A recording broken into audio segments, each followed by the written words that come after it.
Hello students, hope आप सब अच्छे होंगे। मैं आपका फ्रेंड मेंटर गाइड नवीन मिश्रा आप सबका एफएमजी क्लासेस में बहुत बहुत स्वागत करता हूं।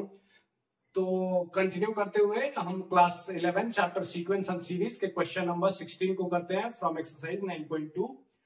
क्वेश्चन का स्टेटमेंट क्या है? बिटवीन 1 एंड 31, 1 से 31 के बीच में एम टर्म को इंसर्ट किया गया। कितना? एम टर्म को इंसर्ट किया गया और ऐसे किया गया कि फाइनल जो सीक्वेंस है वो एपी में हो। ठीक है। दूसरा पार्ट में ये बोला जा रहा है कि seventh term and m-1 term का जो रेशियो है वो क्या है? 5:9 है। तो find the value of m। कितना m टर्म्स उसमें इंसर्ट किया गया। चलिए तो देखते हैं। सबसे पहले तो इस टाइप का क्वेश्चन हमने किया है पीछे भी, लेकिन चलिए तो इसमें हम क्या करना है, हमें 1 और 31 ये तो हमारे पास दो चीज दिया हुआ है और इसमें बोल रहा है A1 A2 A3 dot dot dot AM तक हमारे पास ये जो टर्म्स है इंसर्ट किए गए हैं। अच्छा, तो इसमें हमने जो लास्ट भी क्वेश्चन में इस टाइप का जो किया था 14 नंबर आई थिंक, उसमें भी देखा था 30 नंबर। ये क्या है? आपका फर्स्ट टर्म है। ये क्या है? लास्ट टर्म है। ठीक है। और नंबर ऑफ टर्म क्या हो गए? टोटल m टर्म इंसर्ट किया गया है और प्लस तो n का वैल्यू क्या हो जाएगा? m total terms A1 A2 से लेके AM तक, तो m टोटल टर्म हो गए प्लस पहला टर्म और आखिरी टर्म, तो m+2। Total number of term क्या हो गए? m+2 हो गया। ठीक है। अब इससे हमने लास्ट भी क्वेश्चन में क्या किया था? सबसे पहले d का वैल्यू निकाला था। तो चलिए यहां भी हम वही करेंगे। लास्ट टर्म का फॉर्मूला क्या होता है? an टर्म या फिर लास्ट टर्म l टर्म का a + n-1 इंटू d। अच्छा, लास्ट टर्म का वैल्यू हमारे पास 31 है, ए का वैल्यू हमारे पास 1 है, n के बदले में हमें क्या लिखना है? m+2 -1 फॉर्मूला में जो है, और d का हमें वैल्यू अभी पता नहीं है, तो d का वैल्यू हम यहां से निकालेंगे। तो ये क्या हो जाएगा? 31 माइनस किया और यहां पे क्या हो जाएगा? m+2 - 1 1 हो जाएगा इंटू d। तो d का वैल्यू क्या आपको यहां से मिल गया? 30 / m+1। ठीक है। ये आपको दिमाग में रखना है कि d का वैल्यू आपको यहां से मिल गया। जब d का वैल्यू हमें मिल जाता है तो हमने क्या किया था लास्ट क्वेश्चन में भी? सेकेंड टर्म क्या होता है? सेकेंड टर्म देखिए, फॉर्मूला आपको भी पता होगा कि जब हम सेकेंड टर्म निकालेंगे A1 तो हम क्या लिखेंगे? सेकेंड टर्म ये है ना, यहाँ पे देखिए सेकेंड टर्म है। फर्स्ट टर्म ये हो गया, सेकेंड टर्म ये है, तो A1 हम क्या लिखते हैं? A + n क्या है यहाँ पे? 2 - 1 इंटू d। तो हमारे पास क्या आ जाता है? Second term A + 1d। ठीक है। चूंकि ये सेकेंड टर्म हो गया, ये सेकेंड टर्म हो गया। A1 कैपिटल A1 क्या है? सेकेंड टर्म है। वैसे ही अब क्या बोल रहे हैं हमसे? Seventh term and m-1 term. तो A7 क्या हो जाएगा? A7 अगर आप यहां पे देखते जाएं, A7 A4 A5 A6 उसके बाद A7, तो टोटल काउंट कीजिए 1 2 3 4 5 6 7 8। एक्चुअली में A7 is nothing but 8th term, 8वां टर्म है। तो 8वां टर्म क्या हो जाएगा? A + 8 - 1 इंटू d, मतलब A + 7d हो जाएगा। उसी तरह AM-1 टर्म क्या हो जाएगा? m तो A + m-1 इंटू d हो जाएगा। ठीक है। अब इन्हीं दोनों का रेशियो हमको गिवन है। क्या रेशियो गिवन है? क्या रेशियो गिवन है? तो 5:9, मतलब सेवेंथ टर्म को हम क्या लिखेंगे? A + 7d, ये सेवेंथ टर्म हो गया और इसका m-1 टर्म हो गया। अब इन दोनों का हमें रेशियो निकालना है। तो A + m कितना है? m-1 इंटू d, और ये किसके बराबर है? 5:9। ठीक है, 5:9 के बराबर है। अब देखिए हमारे पास d का वैल्यू है, हमारे पास a का वैल्यू है। इक्वेशन को सॉल्व कीजिए। a का वैल्यू क्या है हमारे पास? 1।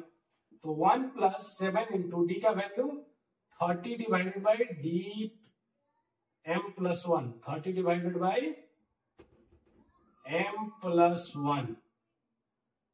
और यहां पे देखिए नीचे वाला 1 प्लस क्या हो जाएगा? m-1 into d। तो m-1 और d के जगह आपको क्या लिखना है? 30 डिवाइडेड बाई m+1। ठीक है, और इज इक्वल्स टू में इधर 5/9 है। चलिए इसको थोड़ा हम सॉल्व करते हैं यहाँ पे इस साइड में। तो अब आपको यहां से कुछ ऐसा करना है कि देखिए यहाँ पे आप एलसीएम ले सकते हैं और यहाँ भी एलसीएम ले सकते हैं। तो ऊपर में क्या हो जाएगा, m+1, ऊपर में देखिए m+1 हमने क्या किया, एलसीएम ले लिया। हमने क्या किया यहाँ पे 1 के बदले में एलसीएम ले लिया, m+1 प्लस ये प्लस 13 × 7 डिवाइडेड बाई m+1, ये हमने ऊपर में एलसीएम लिया था। अब नीचे वाला का कार्यक्रम करेंगे। तो m+1 यहां भी आप क्या कीजिए, एलसीएम ले लीजिए, m+1 प्लस यहां पे क्या हो जाएगा, 30 से मल्टीप्लाई कर दिए, 30m-30 डिवाइडेड बाई m+1। अब ये किसके बराबर है, 5:9 के बराबर है। ये रेशियो 5:9 है, उसके बराबर है। चलिए यहां से आप देख लीजिए m+1 कैंसिल आउट हो जाएगा। ये m+1 प्लस 210, तो क्या m+211 लिख सकते हैं इसको। और नीचे में क्या हो जाएगा, 30m plus m, 31m plus ये देखिए 30 -30 + 1 मतलब -29 इज इक्वल्स टू 5/9। ठीक है, थोड़ा हमें और स्पेस लग सकता है। तो अब आप 9 से मल्टीप्लाई कर लीजिए, ऊपर क्रॉस मल्टीप्लीकेशन यहाँ पे कर लीजिए। तो 9m प्लस 9 से 9 दूनी 9 × 1 = 9, 9 × 1 = 9 और 9 × 2 = 18।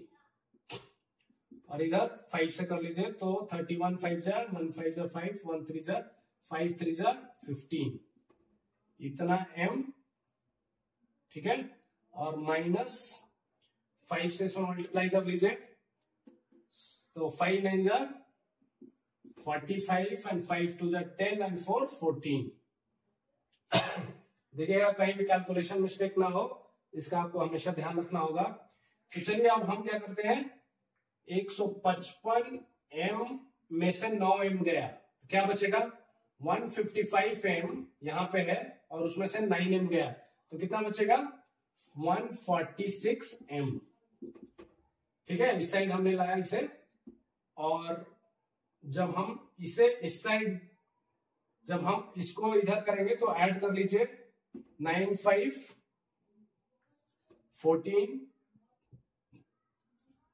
9 4 13 + 1 14 and 8 1 9 1 10 and 1 1 2 2044।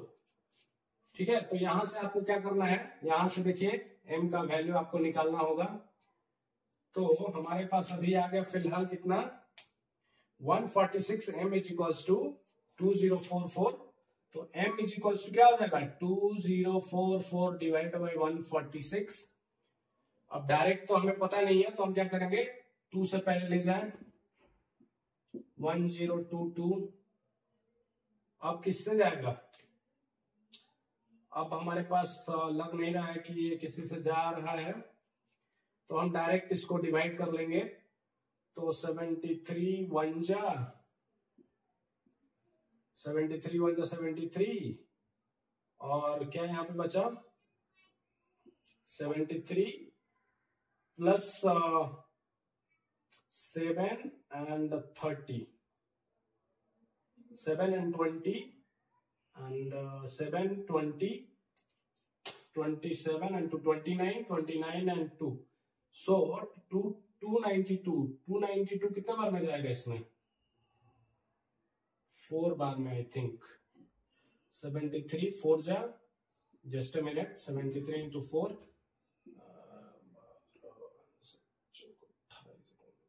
292, yes, so 14 times में जाएगा। ठीक है, तो m का वैल्यू हमारे पास कितना आ गया टोटल, 14।